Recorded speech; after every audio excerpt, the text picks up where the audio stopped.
Psycho.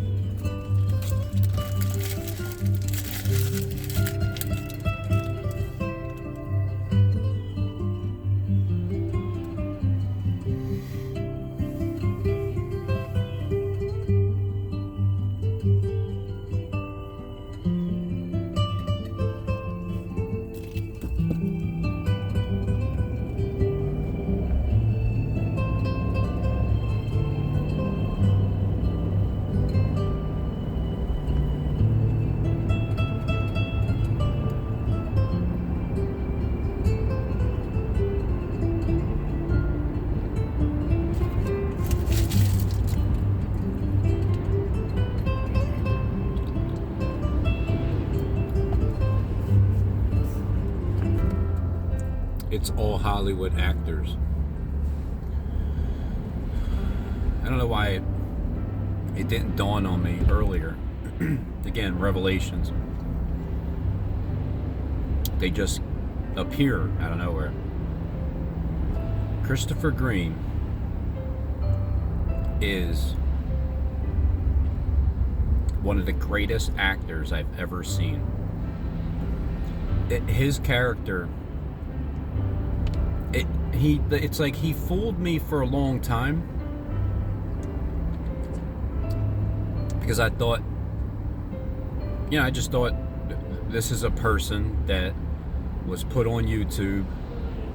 I always believed he was from the elite, but I never knew about being Marina Abramovic and other, I start catching on to that.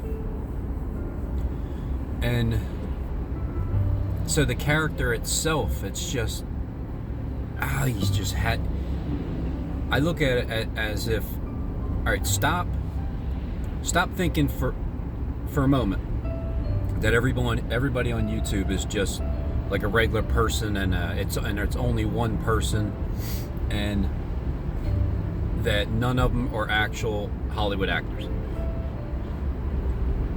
Once you catch on to that, once I catch on to it,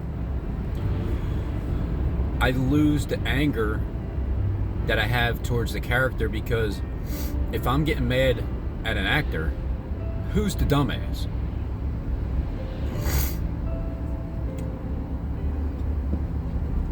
Christopher Green is no dumbass. But that's not even who he is. But he does have, like that one news lady in Wildwood, when the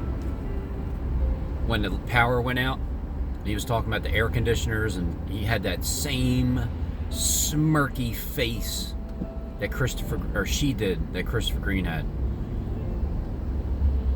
I guess what it is it's so amazing that you can get behind a bodysuit mask and you almost can't even tell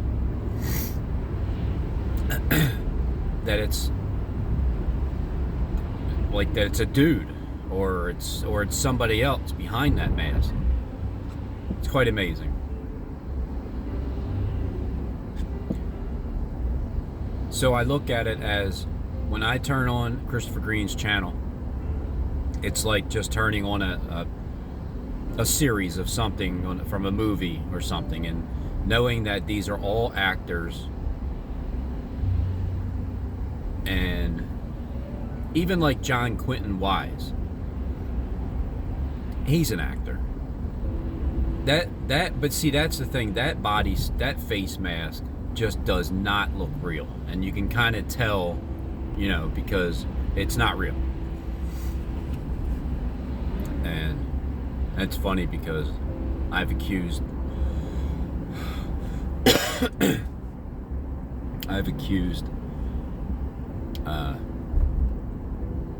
John from Denver being John Quentin. And I said a while ago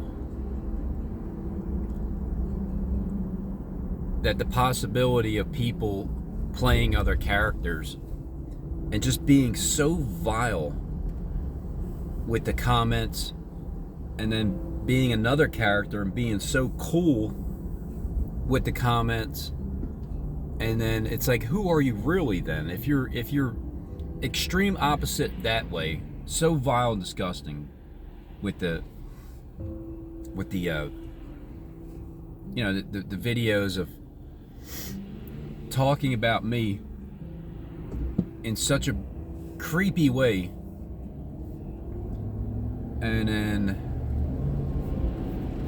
but then have another character that's really cool.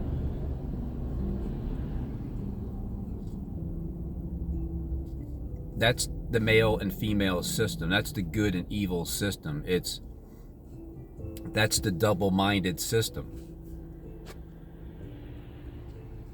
And apparently I'm the target, so I get targeted. I don't always get attacked, but I do always get tempted and tested. So God's doing the testing, the devil's doing the tempting. The devil tempts me to accept the anger that comes from his thoughts injected into my head. And he does that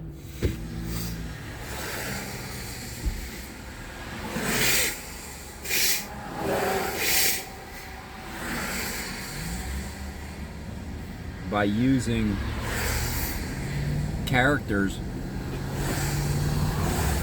but also day in and day out, as I said yesterday. Well, hold on, I might be jumping around a little bit because there was a bunch of things in my mind, and I only have like a half hour to get to work.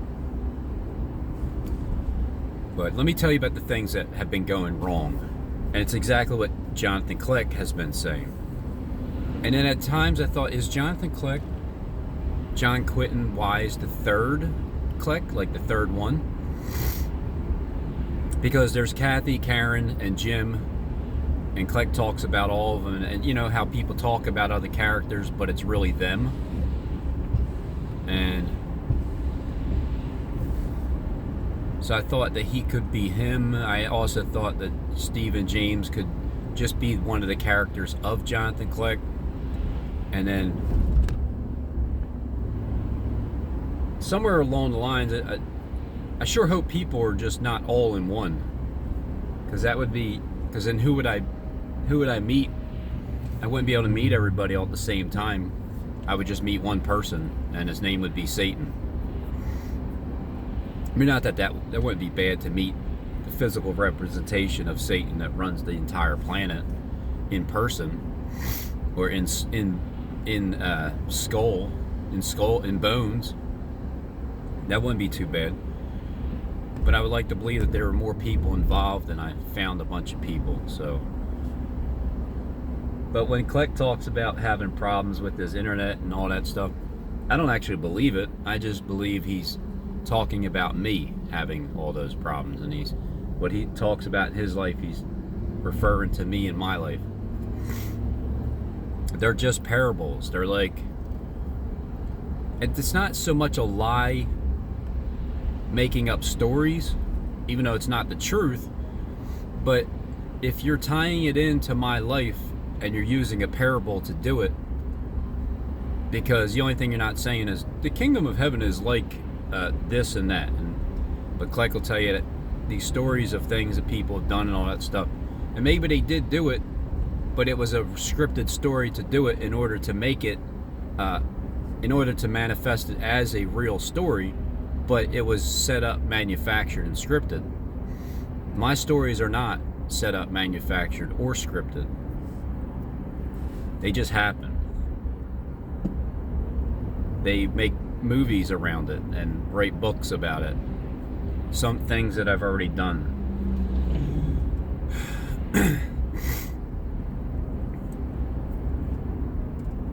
So I said yesterday, all right, I'm done, Satan. I'm done with your... Yeah, I'm not completely finished, but I'm consciously aware this time for the rest of my life. I am done with allowing you to irritate me with the things that I've been irritated with. whether it's a death with animals or in the family, or disappointments, or gang stalking tactics that are relentless, that will never stop until I don't know, until I go get on my island. Maybe there's a reason why Christopher Green was washed up on an empty beach. Christopher Green did say that we are the Robin Hood of banking. And he only said that like within a month ago. And I know he's referring to Robin Hood, you know, like the Robin Hood. But he's also referring to my channel. Because what have I been doing? I've been sticking up for the poor. And I've been taking the riches, stealing the riches' secrets, and revealing them and giving them to the poor. So that's how I do it in spirit. Yes, I do want to do it in the money, the financial way, because what other better way than to use the rich's money and give it to the poor?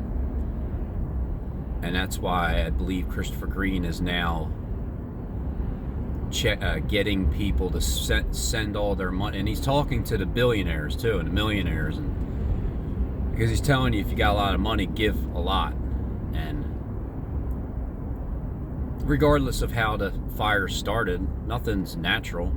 Nothing on this earth is natural, except for what I'm showing you. I'm naturally showing it to you. So I said I'm gonna not be irritated at Satan. And I know, as soon as I say that, I know you're gonna ramp it up. But I know that. If I was afraid of you ramping it up, I wouldn't say anything. I would keep it to myself. I damn sure wouldn't publicize it publicly to the entire world.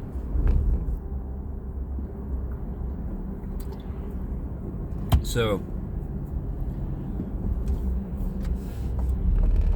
after I said that, we go to the Mexican restaurant because my wife is going to Nashville. And, you know, just in case if I don't ever see her again, just wanted to have one last meal with her. I mean, or I don't see her until I head over to Maui sometime next year, I think in the spring. I mean, yeah, right before summer is here. So I order a jumbo margarita because I heard that if you drink alcohol, there's no way you can have a relationship with God. If you smoke cigarettes, smoke weed, curse, or if you've ever watched porn or still have it, you cannot possibly have a relationship with God after you're done.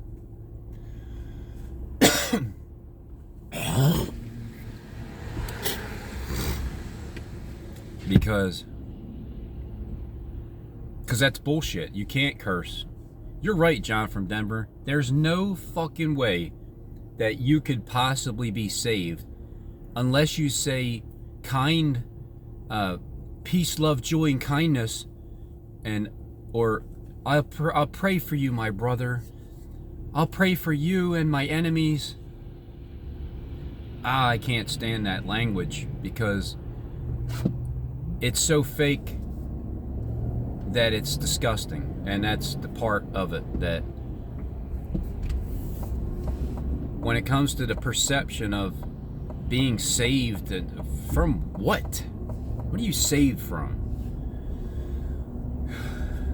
A curse isn't a word. A curse is witchcraft. A curse is what people do on YouTube when they act like they're kind, but they're really backstabbing liars. That's the curse. They're casting spells on you. They're cursing you. When you say curse words, it doesn't make a fucking difference whatsoever. So I just want to clear that one too, and I definitely got your back on that, John. You know, your character from Denver. Man, I think this is turning out to be great. Just the things that are being revealed that I know and certain other people know as well. And it's all about really See, there's going to be characters on YouTube, and they're going to have higher positions than you think. And you're going to be tested by them because they're actually playing other characters that you think are good, but they're really not good characters. Like Christopher Green, horrible character. Personality-wise, the person behind that suit is a saved, godly individual. Now, it just dawned on me yesterday, but I mean, I thought of it before, but I'm really concluding and making it a solid connection because he's just acting and he's luring people in. And I remember, I'm so thankful and glad that I basically watched every single one of Derek Brose's videos. I used to binge watch all of them or listen to them and just hear them, and things he talked about are happening now. And like, before you get into that brand new big beautiful home, Robin, with your Lamborghini in the or a Ferrari in the whatever you want, you're gonna get it, but you got to go through this situation here first. Best part about it is knowing that that's the situation I'm going through and dreaming it up, and then it'll happen. But he was talking about this movie too being played out, and part of the movie, this documentary that's coming out next year about YouTube and all that stuff, is how you perceive others and how you're judging other characters. So when you're judging a character, and I'm guilty of it too, because I hate evil. It disgusts me beyond measure. It's a sickening thing, and that's what I have to learn to deal with and stop allowing Satan to make me feel sick. Because if he makes me anything, he becomes my God. If he makes me sick, guess who just turned into my God? It's almost like I'm Stephen James DeShawn's God because I became his idol. He wasn't doing that before I showed up, and then I basically consumed all his time, and then I became his God. Just accidentally, because I took up all of his time. Well, you can say YouTube became my God because it took up all my time, but I'm doing the work of God through the platform where he's at, because it's his house, and that's what he told me to do, is go in there and straighten things out. And that's what I'm doing, straighten it out. So I use all types of people. I'm not just focusing in on one person, and I'm revealing that there's an astronomical amount of spiritual connections that are undeniable, and those of you that know it, you know it, and that's why I'm talking to you, because at some point this show's over. And I caught on to it with John from Denver. You're talking about the comment and the Karen, I guess it's Karen, Kathy, and whoever, commenting about how Christopher Green and Jacob Israel are men, for godly men, and they're helping bringing in Jesus, and it's like you're cursing at them, and then that makes you a bad person because you can't possibly curse and be saved and have a connection with God whatsoever. But the script, the role between the act between the commentary is Christopher Green and Jacob Israel. They are doing exactly what Karen said that they're doing. However, their character is not. They are because they are. I'm a witness to it. But the way they're being perceived is not. It's like this. It's so confusing sometimes. Jacob Israel, his character, at times I just want to punch him in his face, because that's the character. The true heart behind it is someone that is turning to God and basically helping to bring in Christ. Same thing with Christopher Green. The character, you just want to punch him in his face because that's how great of an actor that person is. But the reality is, they're going to be perceived as that to the people that are conspiracy theorists that are awakened to the bullshit.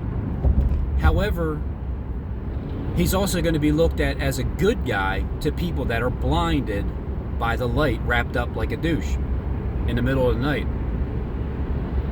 So he's deceiving those that are deceived and blind. And then he's also deceiving those that are awake because you think he's not a person of God or bringing Jesus into this realm, because you're deceived also because he is.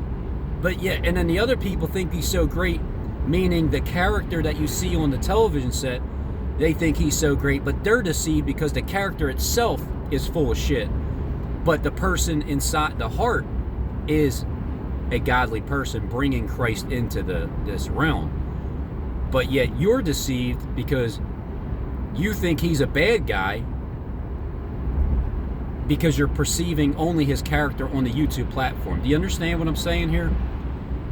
It's like sifting through that serpent's lies and getting to the heart of the matter. You're looking at the character, and I'm guilty of it, judging Christopher Green, calling him a real piece of garbage, talking like Stephen James, being so sickened by what he's saying. But then once you get past that and cast Satan out of your mind, then you realize, oh wait, Christopher Green's actually helping bringing Christ. Remember, he's the bearer of Christ. Isn't that what Christopher means, Johnny Kleck? The bearer of Christ. So even the smartest people that can see the BS are deceived by Christopher Green because they're perceiving his character as if that's him, but it's really not. And then others are deceived, perceiving that character that's feeding you a bunch of bull poopers. You're thinking that character is a godly person. Well, the character is not, although the person behind the mask is. So there's that. Maybe not at one time. And then you also got to figure that part out too. I guess you'd have to be Jesus Christ himself to really know all that, even though Christ was a made-up character in the Bible that they wrote right now. It's a story. However, the Spirit of Christ does truly rise up, even though they were making up a story about this character.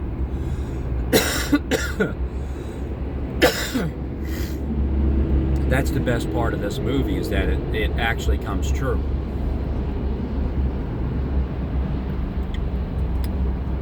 Because the Jesus that they made up in the story, he's really Satan, and he gets all of you to worship him. So when we went to the restaurant and we ordered a jumbo, they come out, like it's a frozen one, they come out with a glass, like a regular water glass. I'm like, we ordered a jumbo. Oh, they ran out. The glass is broken. And it's the waiter that's really cool, this Mexican dude. I give him a good tip all the time. If the bill is $40, I give him $20. I basically give him a 50% tip. And so he remembers my order. I get the same thing, the same cannibalistic nacho, whatever, with steak, and the same drink pretty much all the time. Well, so we're sitting there. I'm like, testing, Robin. Testing. You did say what you just said, didn't you? Well, we're gonna rip you off and tell you that we're gonna give you a regular cup size and try to pass it off as jumbo.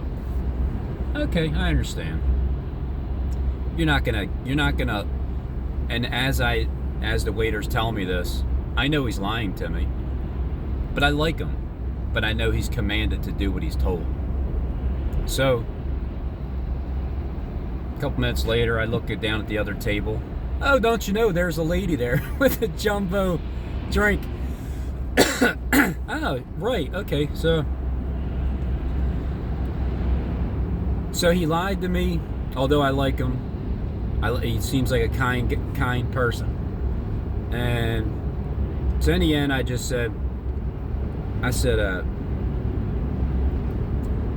can you make sure that we don't get charged for a jumbo? Because, I mean, I really went through this drink pretty quick, and normally I'm sitting here, it takes more time than that.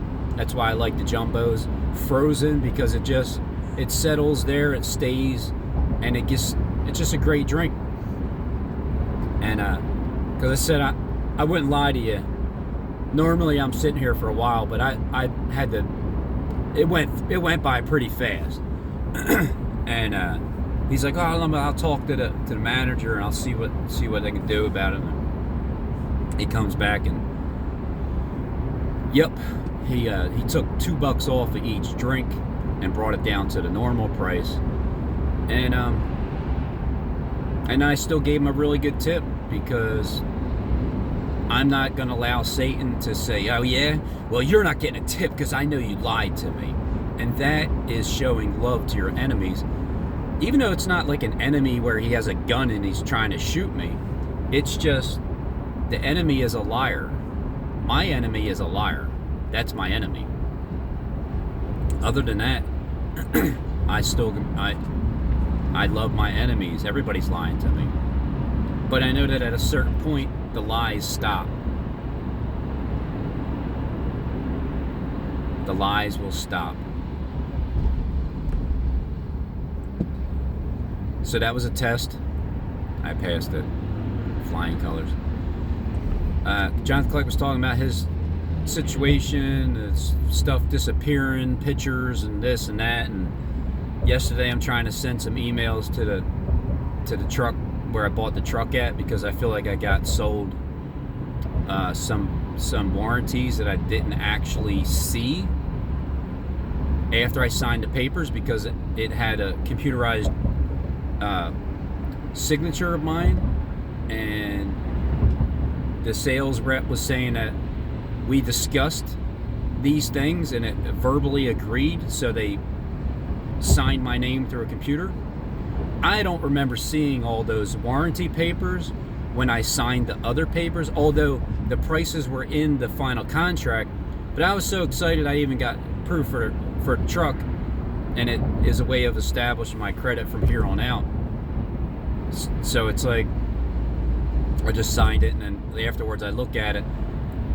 I still have 30 days to cancel it, and tomorrow, Sunday's the 30th day. So today I got to go down there to work. And I just want to make sure, you know.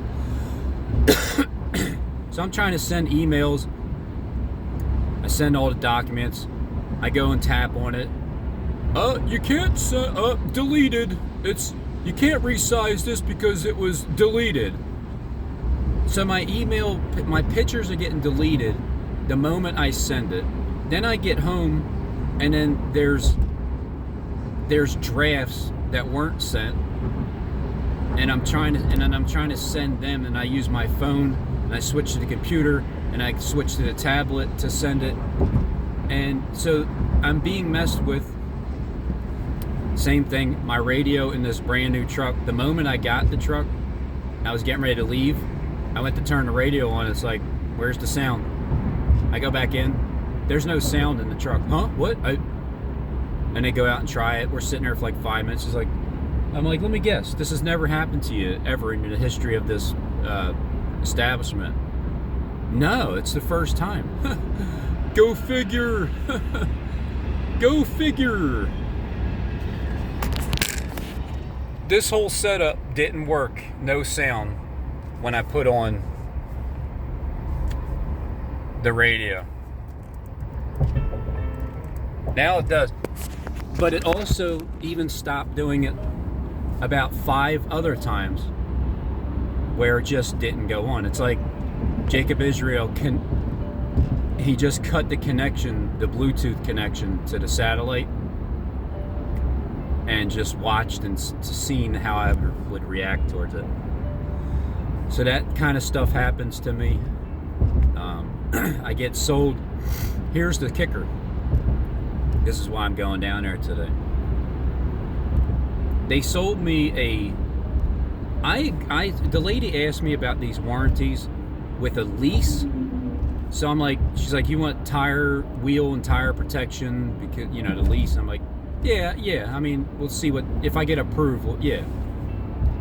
I didn't get approved. They denied the lease right away. They even denied the lease for my sister who had perfect credit, which doesn't make sense because they wanted me to buy the truck. And then, because you can't lease a used vehicle. Now, this is a brand new truck. However,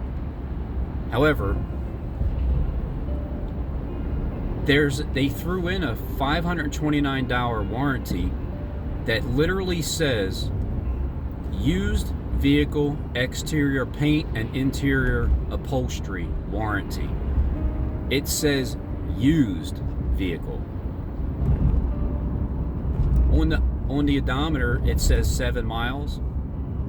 You know how like people test drive cars and they get in it and whatever. And it says new.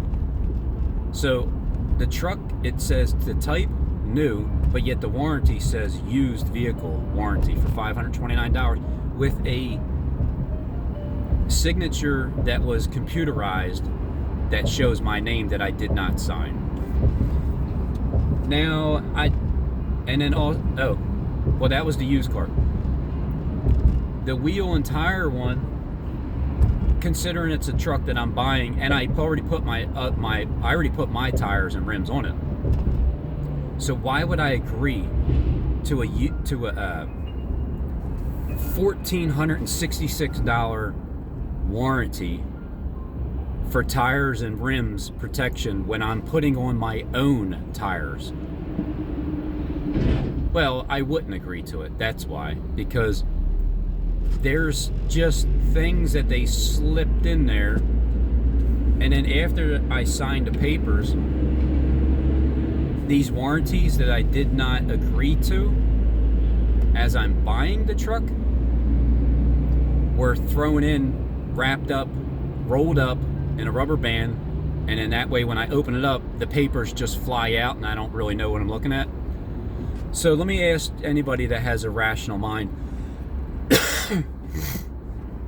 Oh, and these warranties were hidden in the payments to others, like that kind of thing, and accessories installed. I'm like, what accessories are installed? Nothing was installed just yet, because what I'm going to do is I'm going to take this cloth, and the goal is to have them to put leather, and I'm not paying a dime for it, because I had already paid this $1,466 and $529 that I would never agree to.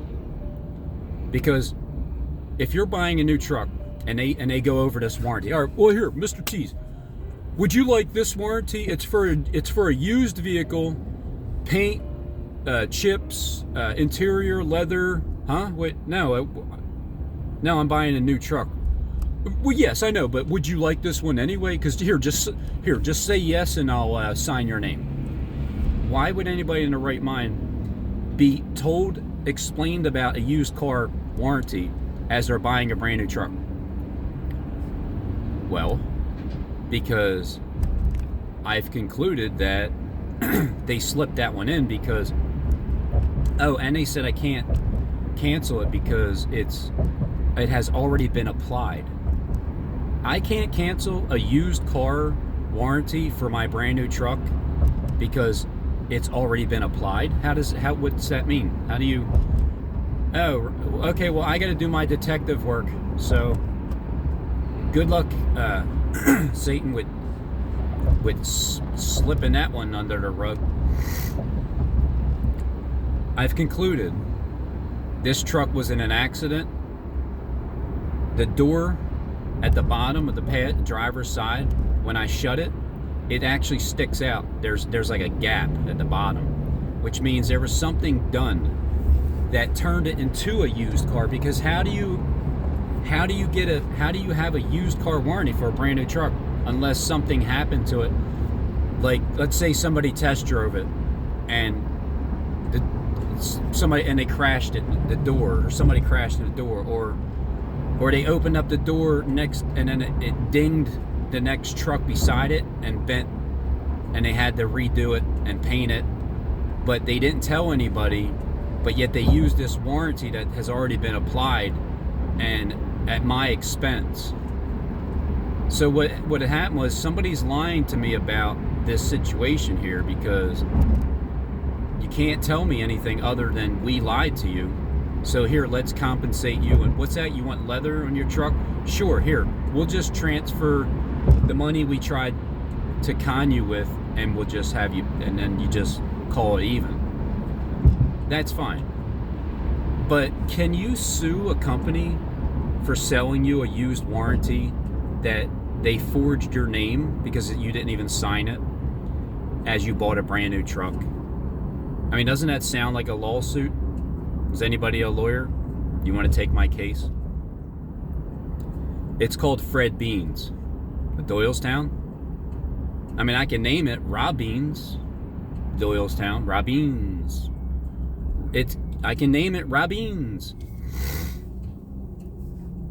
I just want justice. I want you to come clean, and I want you to take that $2,294 by adding a theft warranty to it. How can anybody even steal vehicles these days? I don't know. I guess it's possible. $299 theft warranty, $1,466 warranty for wheel and rim protection for only a year. Why would I agree to that? The one I did keep is the bumper to bumper for 100,000 miles. That was like 30 something hundred, because it's pretty necessary. And then the gap insurance for 1,000. They're the ones I'm keeping. But why would you? Because it's for 100,000 miles. Why would you agree to pay $1,400 for protecting your wheels for 1 year, when if you damage your rims, you can basically buy an entire new set of tires and rims for $1,466? So, and she was talking to me about that during the lease. So these are the things that happens with me that I have to figure out on my own. I feel like I'm being tested to see if I can catch on to it. Because the lady even said, she's like, you can get leather done here if you wanted to get it done. It's like $2,000. She must have known that I was going to eventually catch on to the secret warranties that were slipped in the paperwork, because it all adds up to $2,294. So there you go, right there.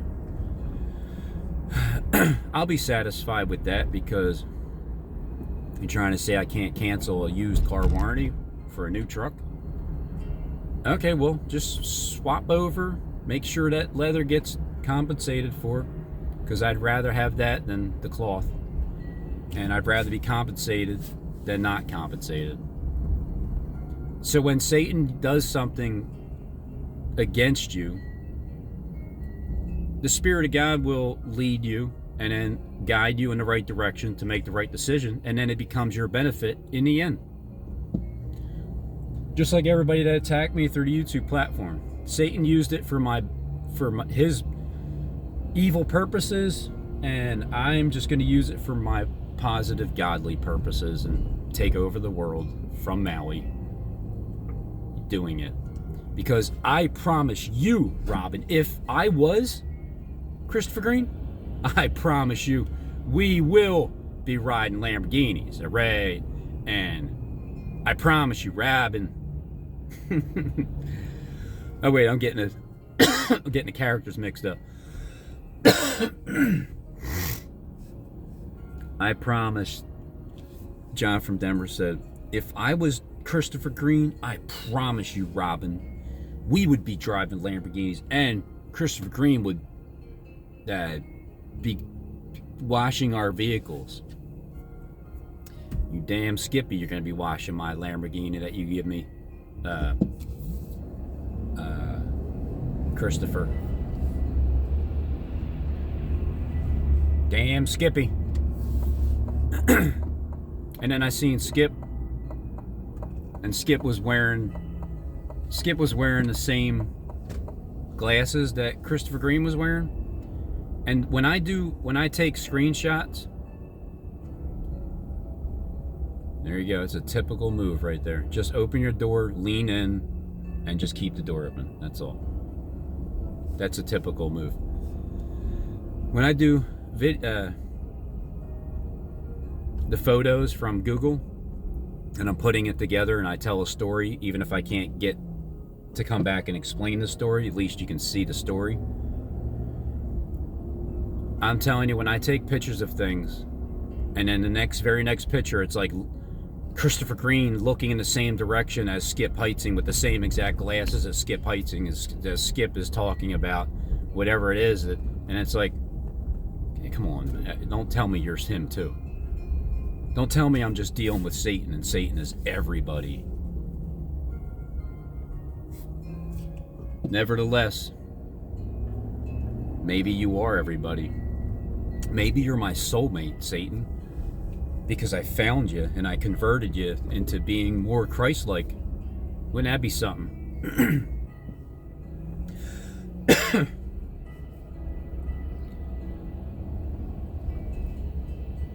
Yeah, so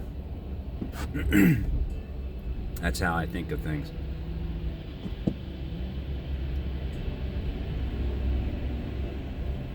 If anything, I'm just going to work on losing any irritation from anything. Because at a certain point, it's going to be over, and I get the rest in Maui. I can't wait. Can't wait. Can't wait to listen to some more Christopher Green with my new eyes, where I'm going to not judge him anymore and be angry at him, because he's really just acting, and he's on my side. He's going to be the Robin Hood of banking.